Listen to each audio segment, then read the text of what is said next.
It's been a tough couple of weeks for Davy Fitzgerald. I don't think there's any doubt about that. Not only was it a highly unsuccessful season for Wexford, losing both their Leinster title to Galway and then following it up with a very limp display against Clare in the qualifiers, but he now has to deal with Brendan Bugler stepping away from the ticket, along with goalkeeping coach Noel Considine and stats man Derek Hassan. That was all reported in the Wexford People. And the Bugler one is a blow because he's just been there one season, but unfortunately, a busy family life means that he's had to step away with young kids and another one on the way, and just obviously been manager of St. Flannan's as well.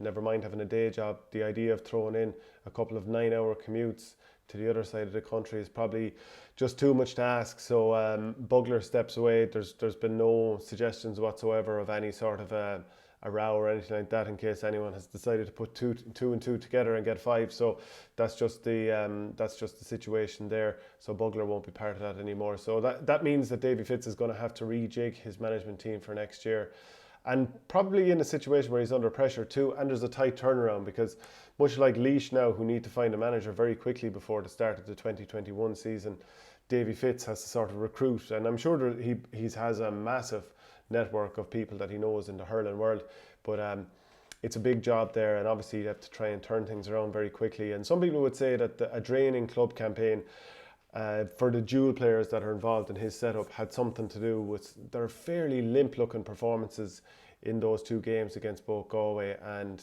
Clare, and obviously not being able to start Lee Chin was a big blow that day. But there are a certain amount of dissenting voices. I was just reading a column by David Luby in the Wexford People, and he was talking about the interview that Davy had done on Morning Mix recently, where he was sort of defending his record this season. It was kind of questioned his record, and if you look at an overall sense in the 4 seasons, Wexford have had some great wins in the league. They've beaten teams, all the top teams basically, between league and championship, and that's something that they hadn't been doing for a number of years.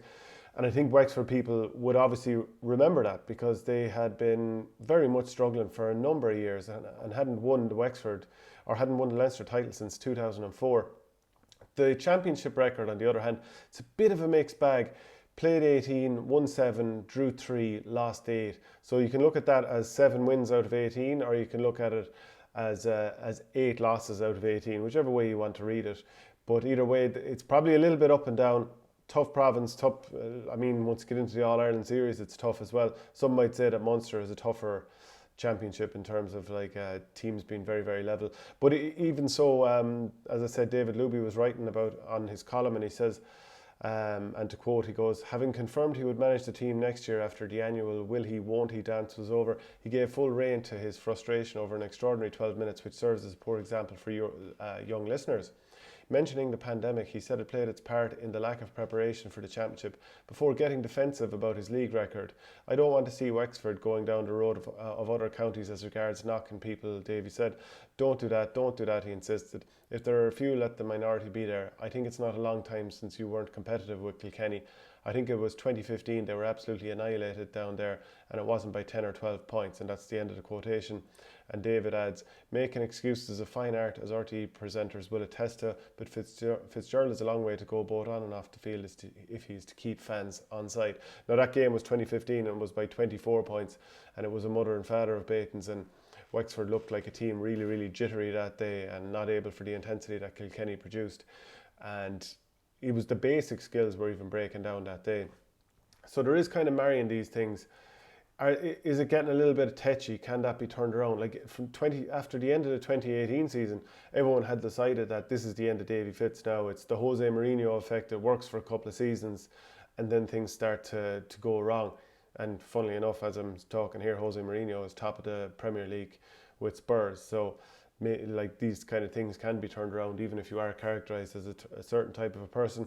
So for Davy Fitz, he will want to turn it around. He will want to keep getting those big wins and not kind of leave on a note like that. So, but losing Brendan Bugler is a bit of a blow. Heard good things that it had been going well, but yeah, definitely it feels like, with a column like that, with getting questioned fairly hard on the radio, even with what he was saying about Gerald O'Cnan, because Gerald O'Cnan, of course, criticised him. He has this column, and Gerald O'Cnan isn't going to back down when he's talking about it. And then, on South East Radio, Davy said Gerald's done it all the time. If you look at his track record the last number of years, that's just the way he is. I remember the night I asked him to present medals to the Clare team in 2013. He actually said that night that he didn't rate them a good team until they won a second one. That tells you enough about what Ger Loughnane is about. And I think that the only one who is me is Ger. That's the way it's always been. My honest opinion is I feel a bit sorry for him.